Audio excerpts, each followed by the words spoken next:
পেয়ারা খাওয়ার পর রফিক আর রিনা ভাবল, এই বীজ থেকেই হবে নতুন গাছ। দেখতে দেখতেই মাটি খুঁড়ে বের হলো একটা ছোট্ট পেয়ারা গাছ। দুজনেই খুব খুশি।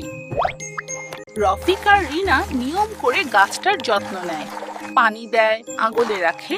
গাছটা ধীরে ধীরে বড় হতে থাকে। কয়েকদিন পর দেখো, ছোট চারাটা বড় গাছে পরিণত হয়েছে।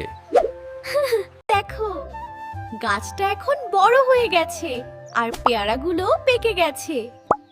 দেখো, রফিক আর রিনা সবাইকে পেয়ারা দিচ্ছে, ছেলে, মেয়ে, ছাগল, কুকুরছানা।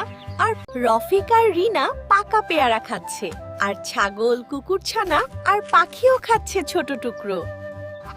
রফিক আর রিনা সবাইকে নিয়ে আনন্দ করছে, ছেলে, মেয়ে, ছাগল, কুকুরছানা আর পাখিও মিলে পেয়ারা খেয়ে বাচ্চাদের হাসি থামেই না। রফিক আর রিনার আনন্দে পুরো উঠানটা ভরে ওঠে খুশিতে। রফিক আর রিনা আবারও পেয়ারা তুলছে। সবার সঙ্গে ভাগ করে নেওয়ার আনন্দ তাদের মুখে স্পষ্ট দেখা যাচ্ছে। রফিক আর রিনা বড়দের সম্মান করতে জানে। তারা গ্রামের বয়স্ক মানুষদের ভালোবাসা দিয়ে পেয়ারা ভাগ করে দিচ্ছে। ভালো কাজের ফল সব সময় ভালো হয়। বয়স্কদের আশীর্বাদে রফিক আর রিনার মুখ ভরে ওঠে আনন্দে। দিনটা ধীরে ধীরে সন্ধ্যায় ঢুকে যাচ্ছে। রফিক আর রিনা শান্ত মনে গ্রামের সুন্দর মুহূর্ত উপভোগ করছে। সন্ধ্যার আলো জ্বেলে উঠছে, সবাই ধীরে ধীরে ঘরে ফিরছে। গ্রামটা হয়ে উঠছে আও শান্ত। চাঁদটা ধীরে ধীরে আকাশে উঠছে। শান্ত আলোয় পুরো গ্রামটা ঘুমের প্রস্তুতি নিচ্ছে। একটা সুন্দর দিনের পর রফিক আর রিনা পরিবারের সাথে শান্তিতে বিশ্রাম নিচ্ছে। ভালোবাসা আর ভাগ করে নেওয়ার পর ঘুমও হয় শান্ত।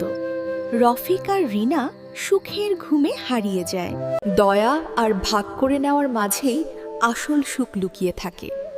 এইটাই রফিক আর রিনার গল্পের শিক্ষা। নতুন একটা সকাল শুরু হলো। রোদ্দুরের আলোয় গ্রামটা আবার নতুন করে জেগে উঠছে। নতুন দিনের শুরু হয় শেখার পথে। রফিক আর রিনা স্কুলে যাচ্ছে ভালোবাসা আর শিক্ষার গল্প নিয়ে। স্কুলে শেখার পাশাপাশি ভালো মানুষ হওয়ার শিক্ষা মেলে। রফিক আর রিনা মন দিয়ে শুনছে।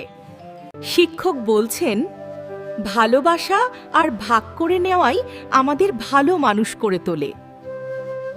রফিক আর রিনা প্রতিজ্ঞা করে, তারা সব সময় ভাগ করে নেবে, সবার পাশে থাকবে। স্কুল ছুটি হয়ে গেছে। ফিরে রফিক আর রিনাকে পরিবার বাড়ি ফিরে স্বাগত জানায়।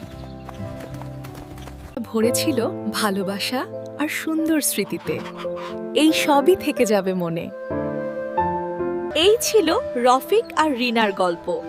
ভালোবাসা আর ভাগ করে নেওয়ার এই শিক্ষা সবার জন্য।